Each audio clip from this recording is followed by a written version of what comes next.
Jerry, how big a surprise is it that it wasn't Larry Summers? Well, I don't know if people thought it was going to be Larry Summers, but they thought somebody like that because that's the kind of the conventional pick. It's not. It's Yong Kim, who's the president of Dartmouth College and an expert not in international finance but in international health. So it's an interesting and unconventional choice. You know, the names that have been tossed around did not include his.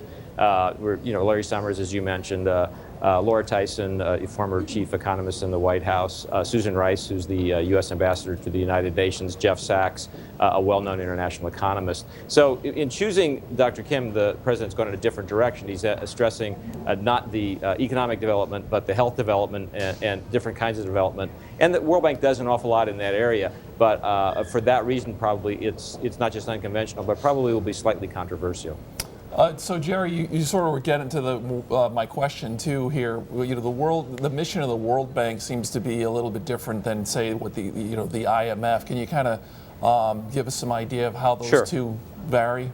Well, yeah. I mean, what the World Bank is supposed to do is help countries develop their social systems, their health systems, their economic systems. What the IMF does is help countries run their finances. And so the two missions are different. And a lot of what the World Bank traditionally has done is work on hunger issues and health issues in the developing world. So in that sense, this makes an awful lot of sense. It's just that the previous occupier of the job, and the job's always held by an American, by the way, Bob Zoellick, who's leaving shortly, he came to the job with a background in international finance more than international development. And I think there was a sense that at a time like this, when the world economy is still fragile, that maybe the president would go in that direction, hence the Larry Summers talk that you heard so much of.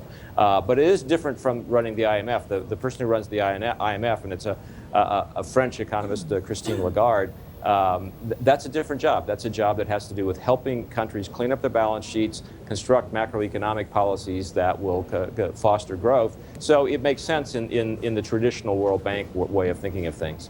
Is that what's going to create the controversy, Jerry? The fact that he's not an economist and he's a health expert, is that alone enough of a controversy? Are we in for some kind of bruising nomination fight here on this? No, I don't think so. I mean, a controversy may be an overstatement. I guess it'll probably raise some eyebrows because it's an unconventional choice compared to the direction people expected this nomination to go.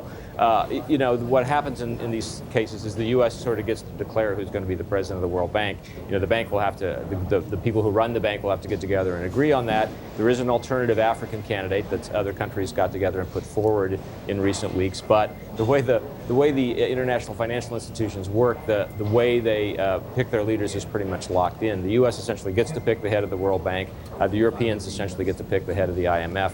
That's the way it's always been. There's no reason to think it'll be different this time. So Jerry, it's hard to look at any decision that the president makes, especially in an election year, without wondering about the political overtones to this. Is there any sort of positive or negative in terms of the choice that the president made here? Well, I think the first thing to say in that regard doesn't have anything to do with U.S. politics, but international politics. The president announced this morning, and this was the week in which he was supposed to do it, but he did it this morning on the very day he's about to get on a plane and fly to South Korea.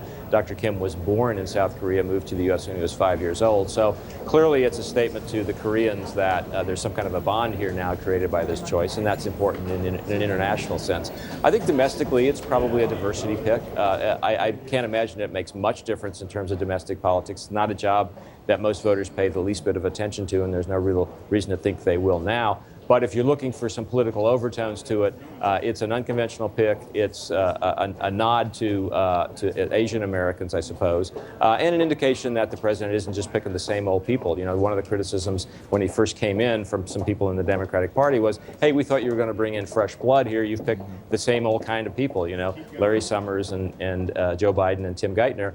Where's the fresh blood? Well, if nothing else, this is a fresh blood kind of an appointment. Right, and probably a bittersweet day on the Dartmouth campus, right? Because their president gets elevated, but they're going to lose him. Well, one Dartmouth alum I know sent me an email afterwards and said this is a step down for him. So that's how Dartmouth people think of their institution.